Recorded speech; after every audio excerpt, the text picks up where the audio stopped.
If you like The Wake by my band Black Halo, this is the behind the scenes video with everything about the writing, recording, and performing of this song. This is one of my personal favorites, and if someone asked me if there was only one song that they were going to listen to that would give a good idea of what Black Halo sounds like, this is the song I would choose. And the reason, it's got pretty much everything that we do. It's got acoustic rhythm guitars and lead guitars. It's got, of course, the metal riffs and a shred solo. It's got two-handed tapping lead guitars at the end. It's got the wild solo in the middle. It's got some very melodic verses. There's no chorus, but those melodic verses are kind of the same thing as far as style. It's got the mosh section in the middle. So it also has some of my best lyrics in it, and I think some of the best vocal performances by my singer Chase. So this is one of my favorites, and it really captures what the whole band sounds like. This is one of the oldest songs on the album. I actually wrote it when I was 18, so this is exactly what I wanted my first band to ever sound like. And for reasons that I won't go into, I just couldn't get a band together that sounded like this. But this song is one of the ones that has really held up. I actually wrote it right before I wrote Sign Language, which is also on this album. Now, the song has not changed in all those years as far as the rhythm guitar parts, with one exception. In the first metal riff, there is a scale that I simplified ever so slightly. Right now, there's a pause on one of the notes, but originally I just went straight through the whole thing without stopping. When the electric guitars first come in, that is actually a sort of metalized version of the acoustic guitar part you heard just before that. Now, it's a little hard to tell in the final mix because that acoustic guitar part has two lead guitars over the top of it, so it kind of buries the rhythm part under it, but I'm going to show you what I mean here. So here's the acoustic guitar part.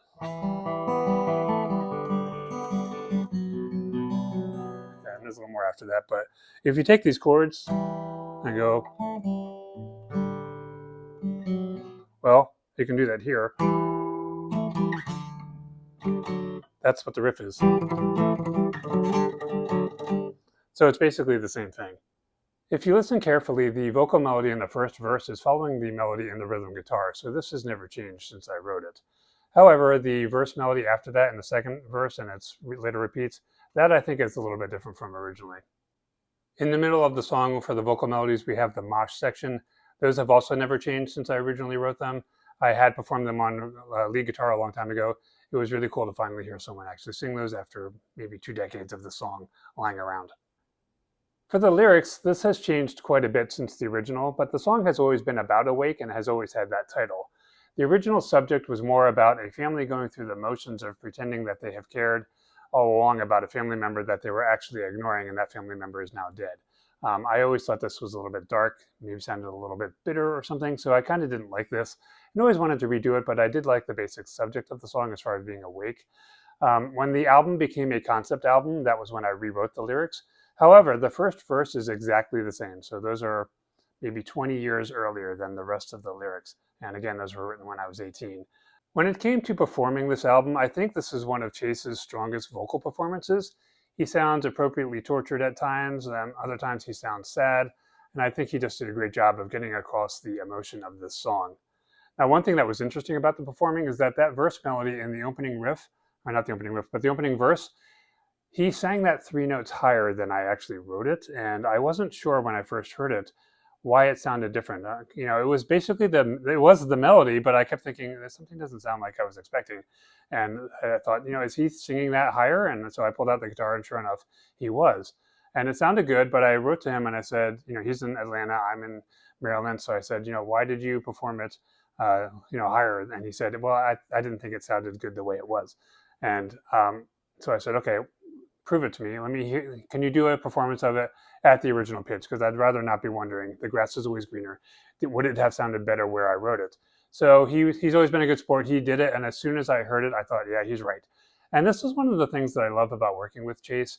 He has the initiative and the ability to tell something about what I've written isn't quite working with his voice, and so he's able to make a change to it, and that change is often a good improvement. And this is one of the best examples of this. This song does have a couple rhythm guitar parts that are a little tough to do. One of them is right before the solo in the middle, and it's because I'm doing double picking. It's one of the few things where I ever look at my right hand, which I can usually count on, but it's a little tough to do this at speed because of this. See, I already missed it.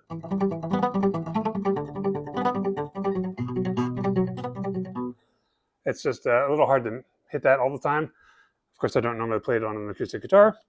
The other thing is in the mosh section, I'm doing this. It's a little awkward to do it without your index finger down, but that's the best way to do it, because if you try to do it like this, that switch, that's not going to work. This is one of those things, when I wrote it, it seemed like a good idea, and then I realized it was hard, and I thought, well, why do I do this to myself? That's also one of the reasons why when I practice scales, I don't always put my index finger down. I will do scales like this, because you get used to doing it with your index finger down, and then when you have to play something like that riff without your index finger down, suddenly you can't do it, because you've essentially trained your hand to always have your index finger down. Little performance tip and practice tip for you guitar players out there. One of my favorite guitar riffs in this song and on the whole album is actually buried under the lead guitar solo in the middle and the one at the end. So I'll play it a little bit slowly for you. It's mostly because of the scales that I like this.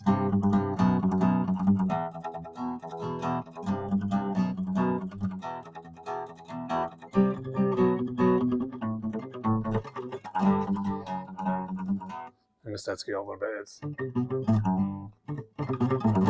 just a fun little scale. The guitar solo in the middle of this song has an unusual number of pinch harmonics. Now, if you don't know what a pinch harmonic is, it's a technique where you're playing low notes on the guitar, but then suddenly there's a very high note, and then you go back to lower notes, and you use your right hand to cause a harmonic, which is why it's called a pinch harmonic. I don't usually do a huge amount of them, but there's probably more in this one solo than there is on the rest of the album combined. For the shred guitar solo in the middle, I did not realize how fast that was until I went to relearn it for the guitar playthrough video, which is also on this YouTube channel. It just surprised me, because it doesn't sound like it's that fast of a solo when we listen to it, or at least not to me anyway. So something like Utopia, that one, yeah, I can tell listening to it. Of course I know, but it's funny, sometimes music can be deceptive. As another example of that, I was in an Iron Maiden tribute band at one point, and I can tell you, Maiden makes it sound pretty easy. I have a degree in classical guitar. I am capable of playing and writing music at the same level of physical demand, and I was surprised how much I had to practice Iron Maiden in order to be able to play that stuff effortlessly.